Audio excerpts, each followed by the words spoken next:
You see, look here, I am telling you, this is the justice of nature. I said, what is the justice of nature? He said, yesterday evening you were somewhere and you were not available. I was looking for you. Then I went and took 2 cigarettes from your packet. Now look here, today you have smoked 2 of my cigarettes. This is the justice of nature. So justice of nature, I said, this is surprising, that even in the matter of cigarettes, there is justice of nature.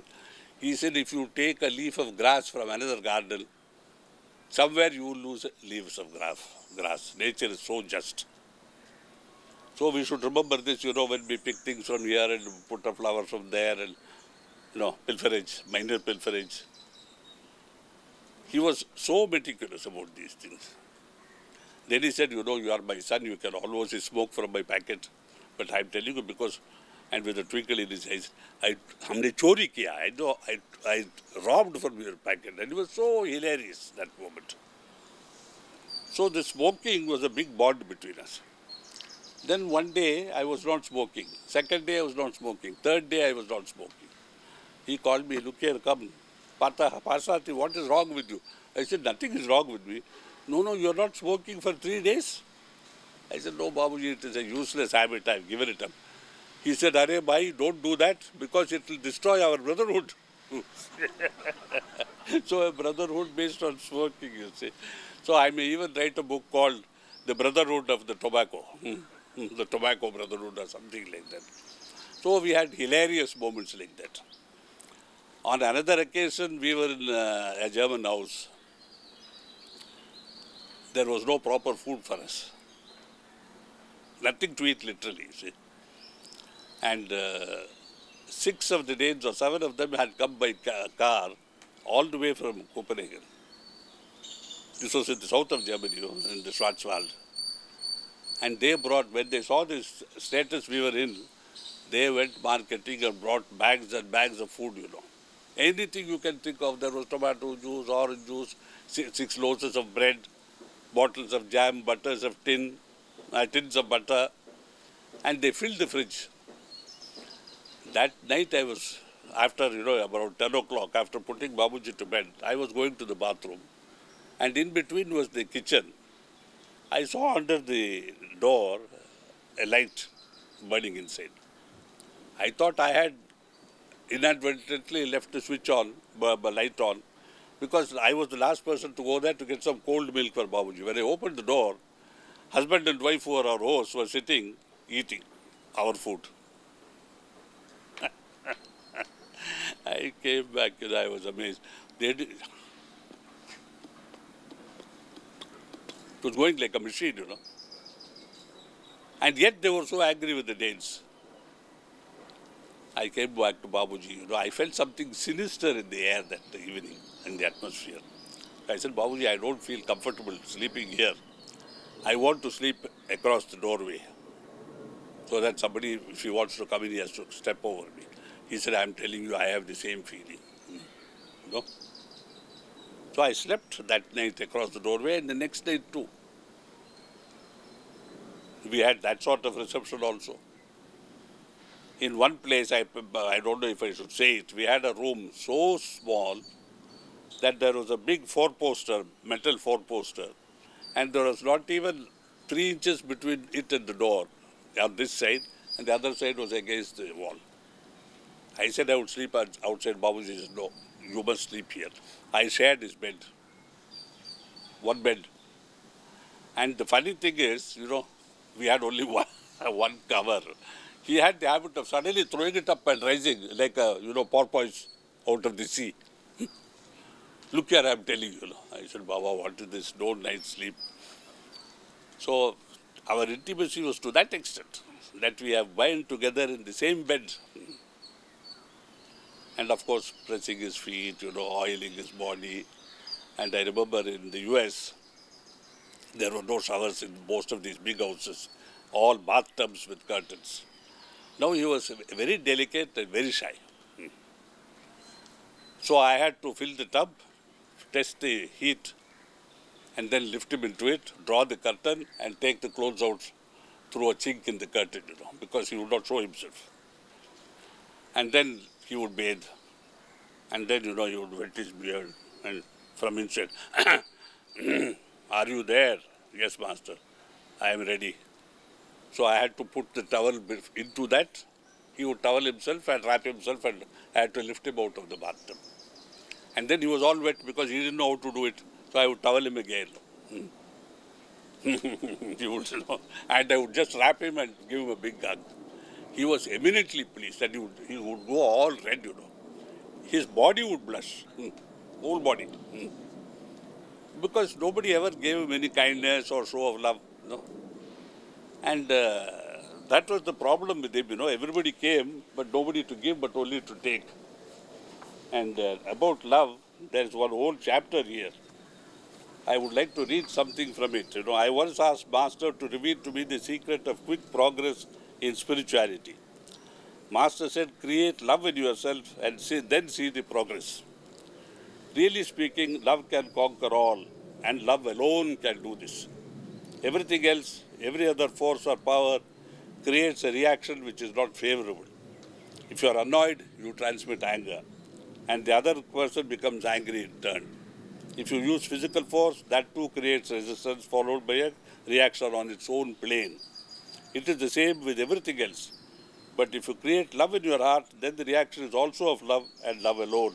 And see, your job is done. So create love.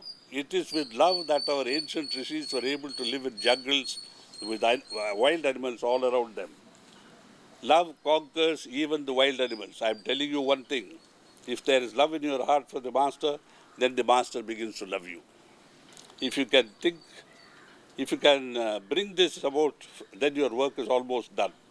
The important thing is to knock on the door of his heart so vigorously that he is compelled to open it to you. Then what to say of progress? Everything is there for you. What is the Abhyasi's real duty? In my opinion, he must do everything to make the Master turn towards him. And once that is done, the Abhyasi can sit back and let the Master work for him. Who can resist love? All the Abhyasis love, as the Abhyasi's love grows, so also the Master's love grows. And the Master now begins to think what he can do for the Abhyasi. It is no longer necessary for the Abhyasi to ask. What is there to ask for when the giver is himself thinking about what to give and when? Really speaking, a true Master is nothing but a mirror. What the Abhyasi places before it is reflected by it. You understand this? In the Master himself there is nothing. You only take from him what you yourself put into him. Now I am telling you something. There are people who accuse the Guru of being partial to one or another of the Abhyasis. Do you see how wrong this idea is? And it is also dangerous, and for the idea of distrust and hatred may grow. And these also will be reflected. So we must create love and see its working. I say it is the most potent power of divinity. This is what Babuji had to say about love, you see. Of course, I have written a whole chapter on it. The idea of writing about this came when I was in Rajagopalachari with one of our preceptors from Madras, Mr. Sheshadri. He had to have milk in the evenings, before going to bed.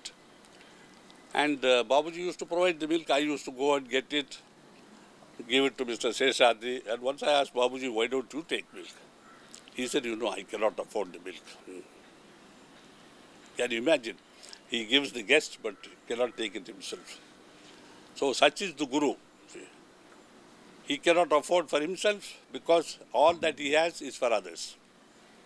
And the ultimate expression of this is that when the Guru leaves the mortal plane, as he told me himself, everything that he has, including his spiritual wealth, is scattered upon the deserving Abhyasis of a particular kind, you see. I said, but don't you need it to take you? He said, take me where? This is not a boat you row that you need oars or a machine. I am telling you, spirituality is only to take you up to a level where you renounce it and give it away to deserving people, and you go on now into infinity and towards the center. That is why we say, where religion ends, spirituality begins. Where spirituality ends, reality begins. Where reality ends, bliss begins. And where bliss ends, that's the end of our journey, you see. But we are all, after progress. Babuji, what is my condition? Babuji said, I'm telling you it is good.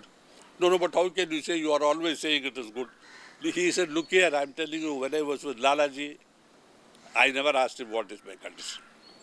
He said, how can it be anything but good when you have such a master looking after you? Can anything be bad that he gives?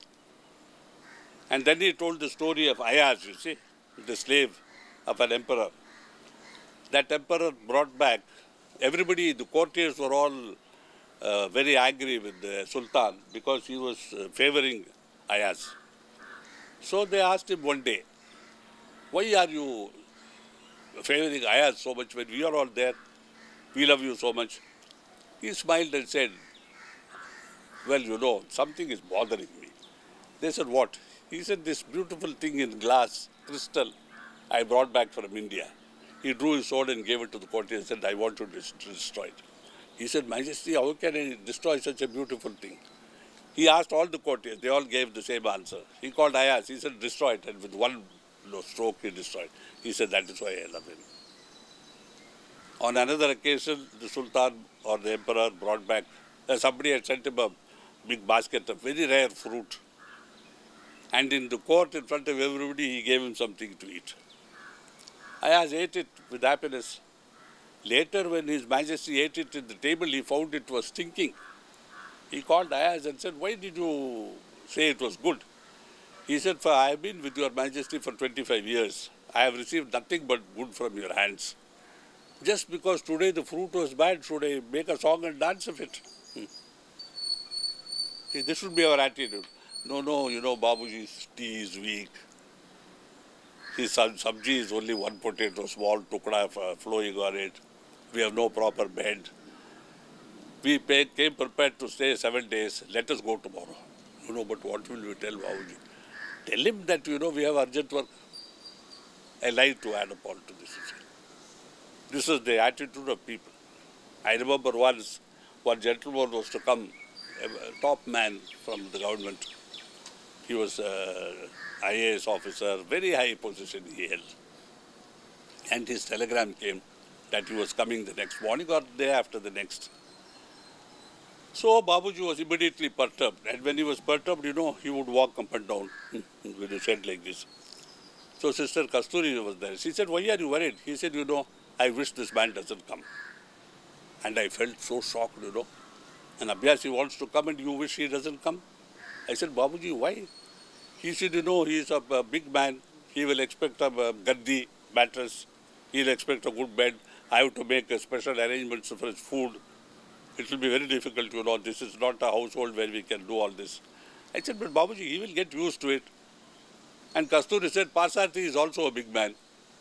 But you are always happy to receive him. In fact, you are looking for him every time. He said, Parsadi will sleep in the gutter if I tell him to do it. That man cannot. And unfortunately, that man did not come. He sent another telegram, said, visit cancelled for some reason. He said. So Babuji said, look here, how Lalaji protects me. But I was so sorry for that Abhyasi, who let his material comforts, his material needs become a problem to the master himself. Whereas, as I told you, Babuji used to go to Fatehgarh and eat one roti a day because Lalaji was poor and he should not stay in his circumstances. So we learned lessons of how we should behave with our master from all these trips, when we are with him. So may God bless everybody, may Master bless all.